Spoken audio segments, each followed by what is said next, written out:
Maya? Jess? You about to cook some dinner? Y'all, this Blackstone has been a fantastic purchase. Not just because it makes cooking dinner easier for me, it makes Maya want to cook dinner, so. What are you trying to say? I like cooking dinner. He does cook dinner regularly, even before the Blackstone, but you like doing it better on this. This is true. Yeah. The Blackstone has been a solid purchase. chef's kiss.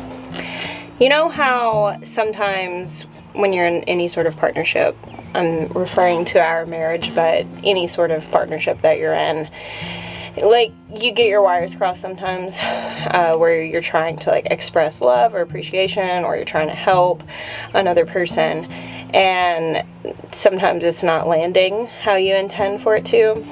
One thing that we've had to really do as far as like our marriage partnership and parenting, and obviously we're in a lot of partnership because we're married and we have a lot of kids, and then we also run a business and all that stuff, so there's a lot of communication that's required, because sometimes we'll be trying to help and we think that we're helping, but then the other person doesn't act like they're being helped, and that can be very frustrating on both sides of the exchange.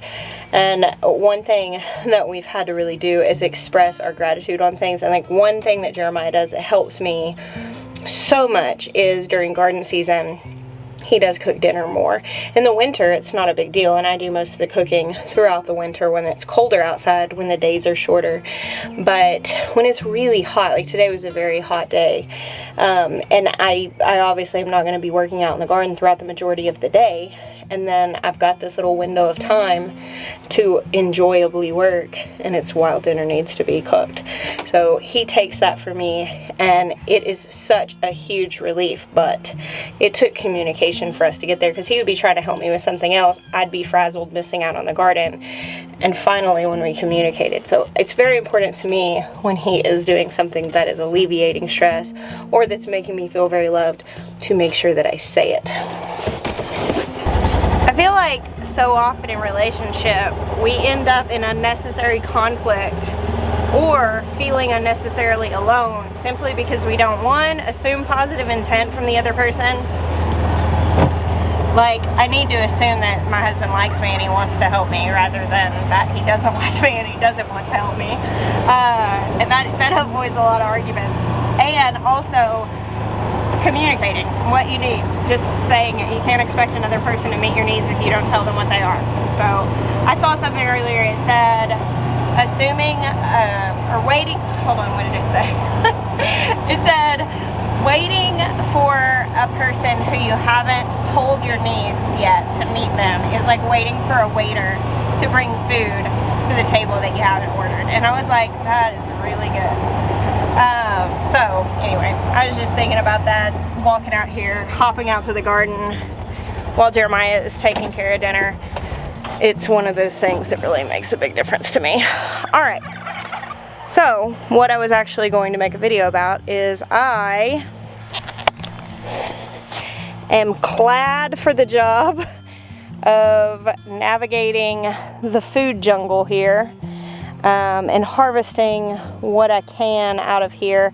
I'm gonna harvest peas for sure. I need to harvest okra, and I'm keeping an eye out for pumpkins, because I know I have one here that's about ready, which means there's probably more in there and I want to find them.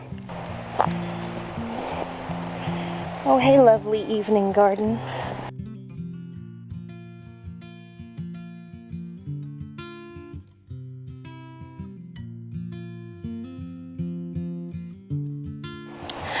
I don't have my harvesting scissors in the side by side. Here they are.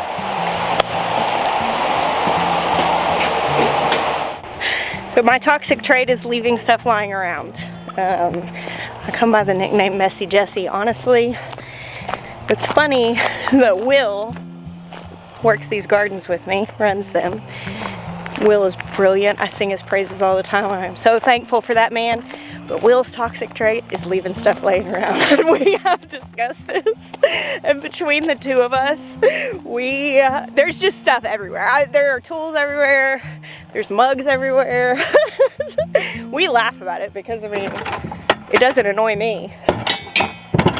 I mean, I live with it. I've lived with it my whole life. It doesn't annoy him because he lives with it. He's lived with it his whole life. So we just leave stuff laying around, and honestly, you can always find a tool if you need one. There's probably one close by.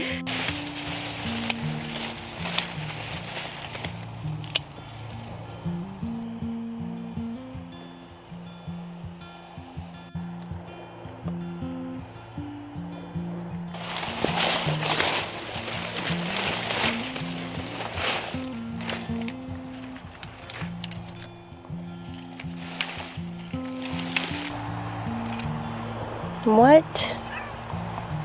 Oh, it's one of the cats. I just saw a very large rustling and was like, this isn't gonna work for me. Oh, zucchini kitty. Are you in the jungle? Girl, I think that's ill-advised. Oh, you just love attention. Anything for it.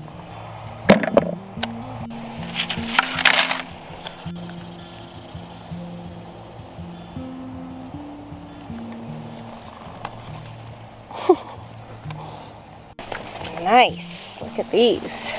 I can't remember which ones these are. They're either Dutch pork pie pumpkins. No, this is the Seminole squash. I just broke that one off. It's probably pretty close. I can't pierce the skin with my fingernail easily. Oh Lord, this thing's like probably 15 pounds at least. I didn't really mean to break that off. It probably could have used to stay on just a little bit longer.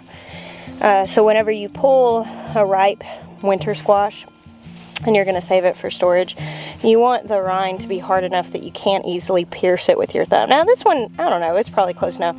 Then you want to put it in a cool place, laid out flat for at least a couple weeks to let it cure. Sometimes I just do it in the shade cloth covered greenhouse. I'll probably put these in my pantry building since it is cool in there with a mini split running. And I may just go ahead and bust this one open and cook with it soon. But I think I'm going to have a lot of winter squash. I'm super excited. So is zucchini, because you know she's a zucchini. This plan worked well. You see these little towers of peas that have tendrils running off? Those are sunflowers that the peas climbed up. Isn't that funny? Here's another squash. This one's not quite as big or as ready to be picked. I've come across 7 so far. Oh, look. Oh, come land, please. Look.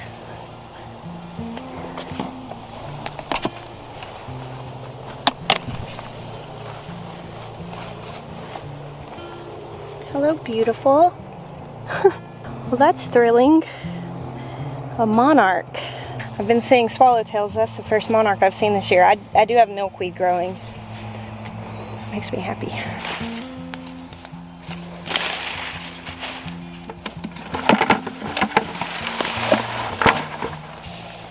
Look at that. So pretty and perfect, don't you think?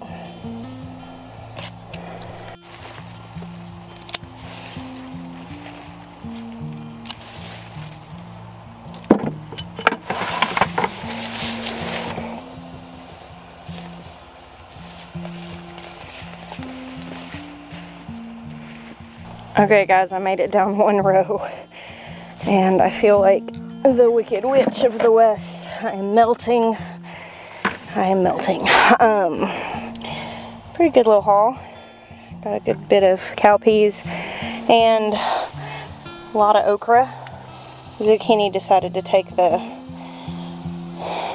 view from the comfortable seats. I think this is box ticket spectatorship of gardening. I noticed over here, I saw quite a few pumpkins here that aren't ready yet. I pulled those 2 big squashes out. There's a really big one right here. Look at that. This has got a sunflower laid over on it that the peas pulled down. But there's a squash right there. This is one of those instances where there's absolutely no way I could even harvest a quarter of this garden right now. And I'm gonna have to just walk away from it because every time I step back to it, I just keep picking.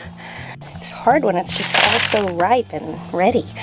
This okra is a local South Carolina heirloom from a man named Dr. Kibler. It's just called Kibler okra, and it is so good. Extremely prolific, and I don't know, it feels sweeter to me, but I've also like really heavily detoxed sugar this week, and I've been eating mostly meat, and so that kind of messes with my standard of what is sweet. But I don't know, it seems sweeter to me. It's really good. You know, we knew when we put this garden in that it was going to be weedy, being a first-year tilled garden in a space where there was previously just Bermuda grass growing, and we didn't have time to like do silage tarps or any sort of solarization. And being such a large space, this is about 3,000 square feet, we didn't have like plastic fabric to put down or anything like that. So this is literally just a good old garden that was tilled. We mounted some rows and planted lots of local heirlooms, and we will harvest just an obscene amount of food out of this space with really relatively low input. We mulched with hay, we've watered it, not even a ton of watering, it's not irrigated or anything like that. So much food. It's amazing. Art garden's amazing. Man, every time I'm out harvesting in a situation like this, I'm like, this is so cool. Alright, I had to walk away from harvesting because I could have just kept going, and I need to water in here before it gets too dark. So of course, we are currently at the point of the summer garden where we are direct sowing winter stuff. And especially here in the high tunnel where there's a 50% shade cloth over the top, it'll do fine, even though it's hot. It'll germinate, it'll come up. Speaking of which, look at this. Happy birthday, little guy. We've got quite a few little cuties in here.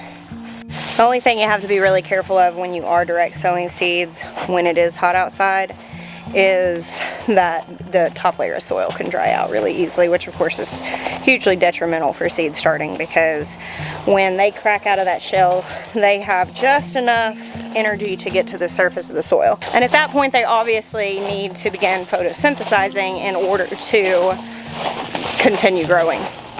And they have one little tiny root that's essentially the size of a thread, and that means that if the soil gets really dry, they really do not have very long that they can survive in that. So you really have to keep that top layer of soil moist for seed direct sowing or seed starting. I mean, it's the same thing if you got something in pots.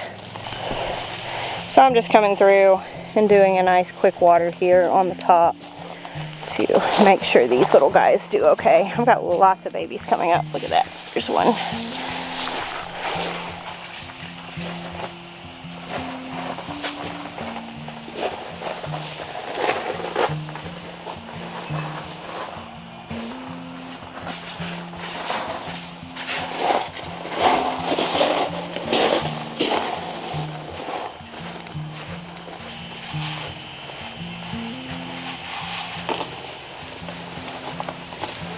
Well, y'all, I am almost out of light, and I should probably go inside and make sure that my kids are getting ready for bed. Thank you for hanging out with me tonight. Doesn't an evening in the garden just do your heart so much good? It feels good. And bless you guys. Until next time.